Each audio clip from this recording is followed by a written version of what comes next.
G'day guys, welcome back to my channel. My name is Wildkard. Thank you for watching the Wildkard Rugby Show. Like, comment, and subscribe. And yes, you are here today because finally, the Wallabies will be heading off to Brisbane, the mighty fortress at Suncorp Stadium, to play against the British and Irish with no Welsh plus imports from the colonies Lions team. Okay, that's the official name. I don't make it up. It is what it is. And yeah, it's pretty terrible to be honest. Andy Farrell seems to have taken the Lions team as his own pathway to develop his own players. There was like a couple injuries in camp, and he just called up two more Irishmen who let's just burn them in and fill up the ranks. And while selecting a Lions team, no matter how hard Jack Morgan tries, being like the number one player throughout the whole tour, hey, not good enough under Andy Farrell's book. Hey, not even good enough to be on the bench, right? Like it's pretty disgraceful the way that the selection has been done here, to be honest with you. If you're a Welsh fan from, spent like thousands of dollars, flew like tens of hours, like literally tens of thousands of miles to get here and to watch again without a single player from your region, when your player has literally done everything he could to try to get a spot to represent your country, and he's denied the opportunity. I mean, I don't know what else to say. Like, if you go back and look at the stats, like seriously, every game Jack Morgan did was just absolutely outstanding, and he's not even getting a spot on the bench. It's pretty disgraceful what Andy Farrell has done. And by the way, some of you guys might say, "Oh, this is Andy Farrell gonna do what he thinks is best for his own team." As much as people like to criticize Warren Gatland, last time he went to the tour, went to South Africa, he had injuries in his team, and he called up Marcus Smith, giving the kid his first opportunity at the Lions and just debuting, just starting out his career for England. Warren Gatland did what was best for the entire region of the British and Irish Isles. He didn't just go, oh, let's just bring another Welshman and build towards a greater future for the Wales national team. He actually did what's the best of, what's best for the region. So if you were going to tell me that Andy Farrell didn't select Jack Morgan because it's the best selection, I highly doubt that. I highly bloody doubt that. Okay? Based on his other actions, like calling up his own son, Owen Farrell, I highly doubt that. Like, it's pretty disgraceful. I mean, I'm just glad that I don't have to support this disgraceful team that you call the British and Irish Lions, right? My goodness. Anyway, let's have a look at the men who are given the opportunity to represent Australia, the nation of Australia, and who else? I don't know, imports from whoever else they want to pick from for in the other team. So yeah, coming in, the scrummaging is obviously going to be a big part of the game, and Alice Genge, the one guy who truly earned his spot in the Lions tour. I mean, for me, going to the Lions tour, I thought Andrew Porter by far was the best loose set prop in the world, not just in the Six Nations, in the world. And Alice Genge really proved that he's taken that up another step to earn himself the number one jersey. Despite not really having that great of a season for England, he's actually played much better for the Lions since the start of the tour. Even against the game lost to Argentina, he was by far the best player on the field in that day, and his scrummaging has been absolutely outstanding. He does boring a little bit, so it depends on how the referee wants to interpret that. But yeah, it's one of the crucial aspect of the game this weekend. Now, speaking of referee, it's going to be Ben O'Keefe, and I think Ben O'Keefe will be very much aware of the boring in shenanigans from Alice Genge and Andrew Porter as well will be coming off the bench in that regard. So this again, I think the referee might have a bit of advantage towards the Wallabies here. I hope, because Ben O'Keefe, based on the way that he adjudicates the scrums in Super Rugby, I think that he's pretty hard on players going in an angle, and you have to go forward substantially for him to reward you for the wheeling of the scrum. But yeah, I think that we'll see how it goes. I do think that Wallabies have a bit of advantage there. But Wallabies have Jem Slipper, who's been, I think as long as he doesn't get injured, I think he's okay. He's been a bit shaky ground in terms of injuries. Matt Fazel has done really well for the Swirl, earning himself the spot at number 2. Lineout's improved a lot since last year. Dan Sheehan from Ireland gets the nod. Number 2, obviously, Cowan Dickey has suffered a bit of injury. And then coming in at the number 3 position, Alan Alatoa truly earned himself the right to be the number 3 jersey. There was a lot of people talking about Tupou being the best prop in the world. I think Tupou really hasn't performed, and the Alatoa has really seized that opportunity to improve himself. Super Rugby has been outstanding. Pick and drive game has been great. I wouldn't be surprised if he scored a try this weekend from a short range pick and drive, and then scrummaging as well, just greatly improving. And Alatoa, just outstanding overall. Have an opportunity here. By the way, I know I know the Ellis Genge, the angle game for Alatoa. I'm not I think it's going to be okay. I think it's going to be okay because some of the Kiwis like to do that, especially the Crusaders like to go on an angle. I think Alatoa did pretty well against like the Crusaders, against Fresh and Neil. So I'm actually think it's going to be okay. But on the tight head side, we've got Ty Furlong. Again, Ty Furlong hasn't been 100% for Ireland. In fact, he missed out the Six Nations. So I'm not 100% sure if he's going to be able to cope in a national test level. But then again, Gem Sleeper, I think it's going to be like, okay, evens out. Like neither players are at like the 100%, obviously I think Angus Bell will be better to start. But I mean it's two veterans, I guess, going at it. I think it's gonna be even out. Not too much advantage for either side. But I think this one here, it'll be something that I'm really keen to watch. Alatoa, I'll be on the edge of my seat to watch out in that first scrum and how Penn O'Keefe interprets the angle from Ben Ellis Genge. Nick Frost comes in number 4 and Jeremy Williams number 5. Two physical players. Nick Frost has been probably the best defender overall for the Brumbies. Jeremy Williams has been probably the best line operator overall as well. So really, really good. Just good fundamentals for those players. Exactly what you're looking for. Mario Toji, the captain, coming in number 4. And we got Joe McCarthy from Ireland, comes in number 5. I think that the linehouse has been a bit shaky for the British and Irish Lions. We'll have to see if they improve that a bit this weekend. In the loose forwards, a big call from Joe Schmidt is the call-up of Nicholas Champion de Crespigny. I don't even know how to say his name properly, but he's a debutant. He had a pretty decent season for the Western Force, but I did not expect him to get the number 6 jersey, ahead of, what's his name? Ahead of Tom Hooper. I really thought Tom Hooper earned the spot at number 6, and this was a big call. He's debuting first test match, and in like probably the biggest test match you can ever be put into, and against the best team in the world, the British and Irish Lions, you can possibly, configure. It is a really tough call. It is really, really tough to see how this is going to work out in the blindside, in the blindside position. For the Lions, they've got Ty Byrne, the veteran, obviously an additional lock and lining option. Number 6, Ty Byrne has been always good and always outstanding around the rocks. Especially with the jackling as well. Good defense around there and good offloads there. In the open side flanker position, we've got Fraser McRae, who's been probably the best. I don't know if he's actually the best open side flanker, to be honest. I thought Tazano might be the best, but it's definitely the go-to for the Wallaby levels. Number 7, Tom Curry gets number 7 nod ahead of his own teammates, I guess. The Ben Earl. But I can see why they do that. But yeah, number 7, Tom Curry gets a nod. Number 8 comes in for the Wallabies, the captain himself, Carrie Wilson, who's been really, really good with the Reds. Physical, he's been injured for a bit as well, so we'll have to see how he. And I thought this try on the weekend kind of solidified him as like a really inspirational captain that people like really can back behind him to deliver the results of like that win against Fiji in time last minute to score the try. Was really, really impressive. So I'm really happy to see him get the captaincy for this one. Jack Coonan gets the nod at number 8 for the British and Irish Lions that I saw ahead of Ben Earl. I guess he could double up there as well. Interesting selection, opting for a bit more size than speed there for the Lions. Coming number 9, Jay Gordon has given the nod ahead of McDermott. I think it's a shame. I think McDermott definitely has the skill set to be starting number 9, but he just hasn't really delivered consistently for me. And I think that Jay Gordon is somebody, albeit a little bit slower. I think it's just a bit more consistent overall, and I think that it's just I think it's the right decision here.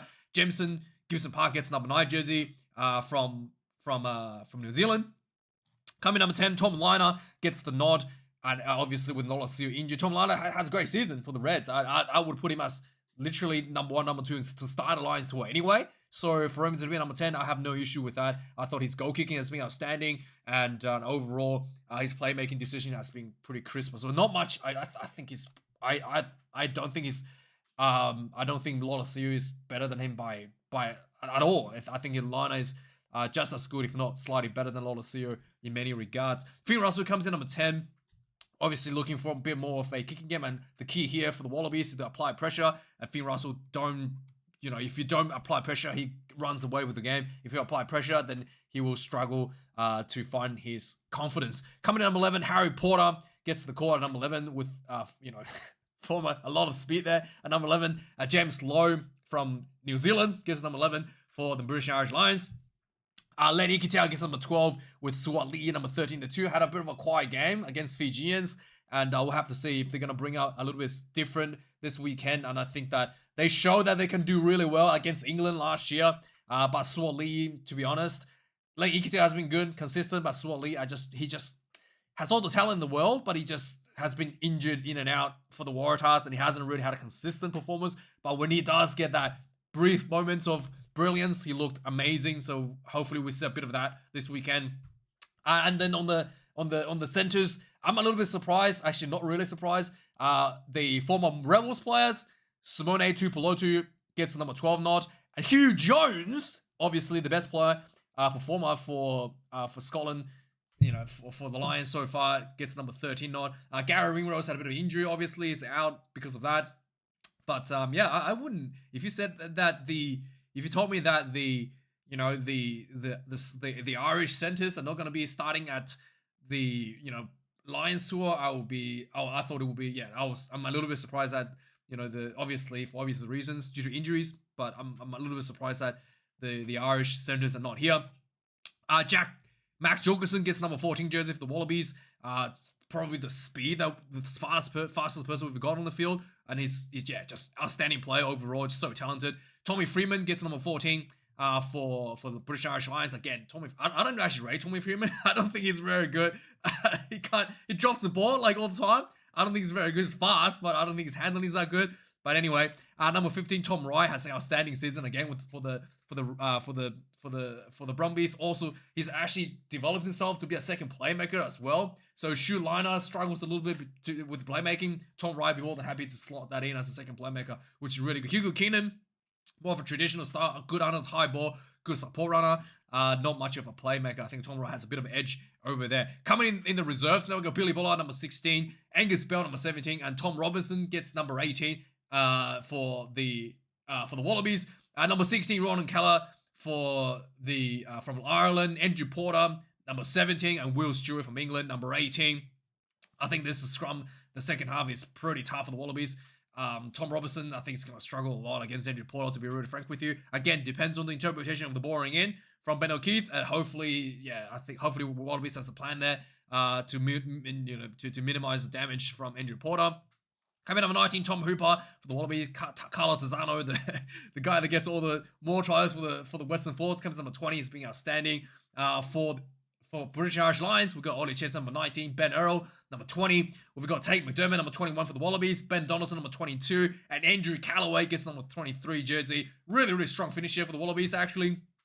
All three of these players are just really spicy players coming up again. Everybody has a little bit of edge, a lot of energy as well, and a lot of experience coming off the bench. I think I really like this setup for the Wallabies. From England, Alex Mitchell gets off the bench. I thought Mitchell should be starting, to be honest, I guess ahead of Gibson Park, but hey, let me know. Marcus Smith, number 22, and Bundy Aki.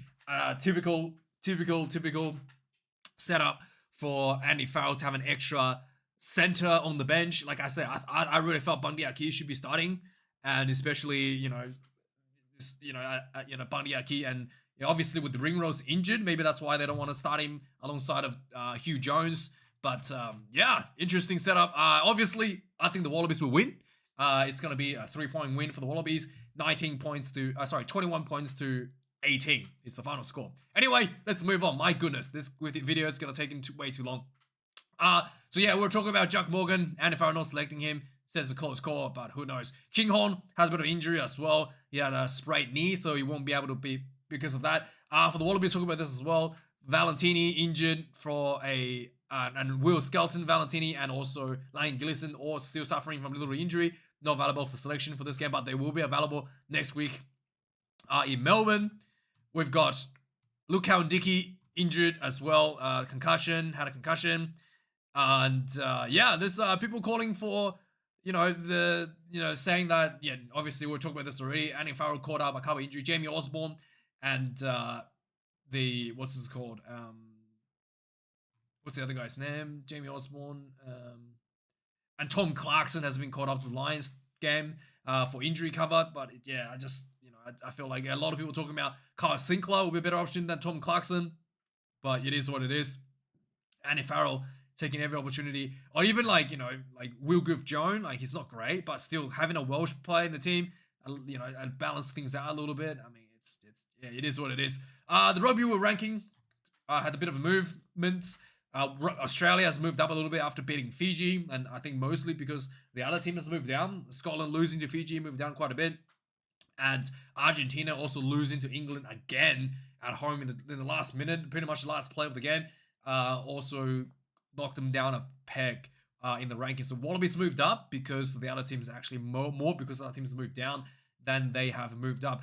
The mighty All Blacks has announced their team in the final match against the French, and I'm gonna make a video this weekend about why I think that I'm gonna explain the business model of the top 14 and why I think they're really damaging rugby in this part of the world specifically. I don't want to spend another 20 minutes talking about it in this video. It's already getting too long. So if you want to, if you're wondering like why I really don't like what the top 14 is doing right now, tune into my review this weekend for this game, and I'll go through the business model that is currently operating for the top 14, and yeah, I think it's just not good for all of us, because it's literally they're funneling, they're not paying their share of growing the sport around the world to funnel that into the top 14 in the private pockets of their owners, and I don't think that's right. We'll talk about that in the review for the weekend if you are interested for this. But the mighty All Blacks has been named against the French B team. Ethan de Groot coming number 1, Simon Takiaho number 2, Tyrell Lomax returns number 3. So the de Groot Lomax combination is back in play. Patrick Tuipulotu number 4, Fabian Holland had a great outing last week, gets number 5. Simon Penny Finau number 6, with Tupavai had a head knock out for the position. Adi Savia gets the number 7 jersey as the captain, and Luke Jacobson gets caught in ahead of what's his name, Christian Leo Willie gets number 8. Cortez Radama coming number 9. Damien McKenzie coming number 8. Beauden Barrett has a bit of hand injury, so during he had a hand surge, like a broken hand, early in the season, and it's like flared up again, so he's gonna have a scan, so he's not available for this week. Beauden Barrett. So Damien McKenzie gets number 10 jersey. Riku Ioane moved back to 11. Number 12, Quinton Tupai is being returned to finally the starting jersey after the long injury for the leg. He had off the bench last week, but it's good to see that. It'll be next to with his Chiefs teammate Anton Leonard-Brown, number 13. Seven Reese gets number 14, and Ruben Love. I thought Ruben Love was going to put a 10, but Ruben Love gets number 15 jersey. Really exciting player to be watching out for. On the bench, we've got Brody McAllister, number 16, George Bow, number 17, Fletcher Newer, number 18, Dalton Papali'i gets caught into the kill, wasn't named in the team, gets caught back in the team, got number 19. Duplessis Karific gets in number 20, Noah Hothan, number 21, Timothy Tavatavanawa, number 22, and Will Jordan gets the nod at number 23. So extra fullback and an extra fullback and extra center on the bench. No fly half on the bench for the All Blacks. With obviously Ruben Love can cover for fly half should that need to be. For the French, basically they've opted for a bit more experience back in the team after making 8 changes against the All Blacks to make a team even weaker last week. They decided to return some of the experience. Gao Fiku is the only guy that returns to the team, and don't really know and don't really care. And by the way, people were saying, oh, you should show more respect to the French, man. Respect is earned. You have to earn your respect. If you give respect to people that don't deserve it, you're actually disrespecting yourself. So I have enough self-esteem to not disrespect myself. So yeah, fuck you and fuck the French for bringing your B team to New Zealand and wasting everybody's time. So anyway, moving on. Beauden Barrett, like I was talking about injury from training. It's not he's had a problem, so he's probably flared up. Tupavai had a head knock. Talk about this. So yeah, the mighty Springboks this weekend finally see the return of you know, the captain himself, the real captain. So yeah, Kolisi, you know, the Rusty Rasmus said he was probably okay to bring back last couple of weeks, but he really wanted to make sure that he's okay. They will be going against Georgia this weekend. Yeah, let's quickly go through the Springbok team. We'll be having, coming number 1, we got Beauden Venter. Number 2, Marius van der Merwe. Number 3, Nithling Fauch. Number 4, Evan Elizabeth. He's back. I thought he retired. He's actually back. Number 5, Ruan Nokia. Number 6, Sia Kolisi. Number 7, Pieter-Steph du Toit. Number 8, Cobus Visa. He's replaced his brother, Jasper Visa. Okay, I guess that works. Number 9, Grant Williams.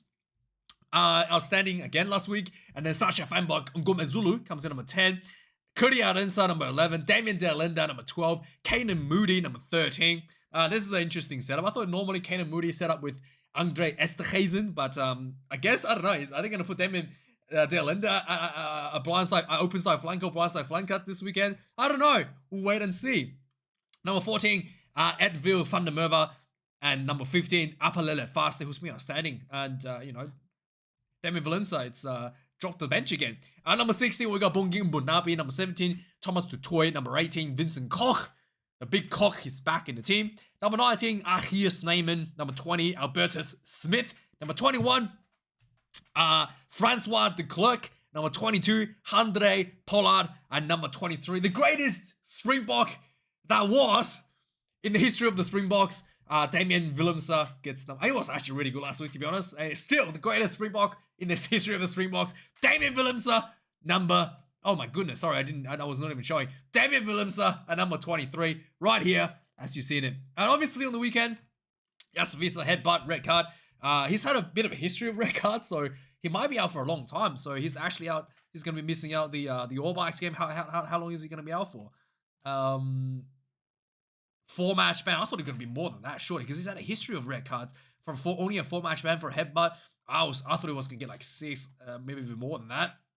Rasmus, yeah, like, you know, it's just, you know, it's basically game some shit. People criticize him, his decision for the scrum from the kickoff. Interestingly, you know, my review, I said that, you know, the kickoff, Hazen was offside, should have been a penalty, but that's actually wrong. So I would like to apologize for that. So apparently, there's no offside for kickoff. If someone was ahead of the kicker, it's a scrum at halfway. But as some of you guys rightly pointed out, deliberately breaking the law of rugby is a penalty. So for them to deliberately have the player run ahead of the kickoff to get a scrum should actually be a penalty because of that, not because of the player was offside, as I said. So I guess I was wrong, but I was right for being wrong. So yeah, anyway, Rusty Russ, obviously lots of people talking about it, and including Italian coach saying disrespectful. I mean, you bought a B team. Who's been disrespectful, right? And then, yeah, it is what it is. And, you know, don't bring a B team if you wanted to get some respect from your opposition. Anyway, moving on to especially when you're ranked 10th in the world, right? Anyway, moving on. The Rugby Championship referees have been announced. I was going to go through this, but the video is getting too long. So we're just going to, you know, you can go have a look at it yourself. The referees for the Rugby Champ. Nothing too surprising, to be honest. There's a French referee for the Bulletin Cup, I think.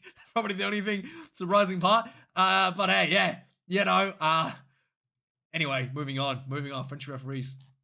So, yeah, obviously, without a single Welsh player for the Lions tour, the Wales Rugby Union is under a lot of problem. They have, you know, restructuring issues, and yeah, there's some talks that the 2 Welsh regions could be dropped because of financial issues. And there's no particular, yeah, it could be any of those 2, Cardiff, Newport, RFC, Ospreys, or Scarlets. 2 of them could be dropped as a result of lack of funding and on-field success. Yeah, not good. Good news for the Welsh team is that they did beat Japan and ended their 643-day losing streak in Japan. And, you know, bringing the A-team, I guess, what is available for them. The A-team, I guess they did bring the A-team minus Jack Morgan to play, and after losing last week, 31-21 win over Japan. So really well done. And finally, they got themselves out of that problem.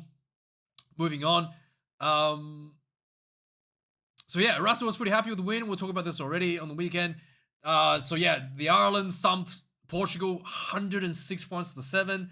My goodness, it is what it is. England had a last-minute win against Argentina.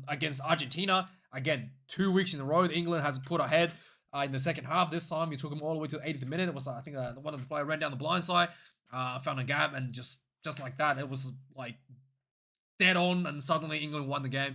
Yeah, it's really disappointing for some of the, I guess, Argentinian fans. I guess the good news is now the Argentinians have something to, I guess, to feed upon, to grow from going into the Rugby Championship.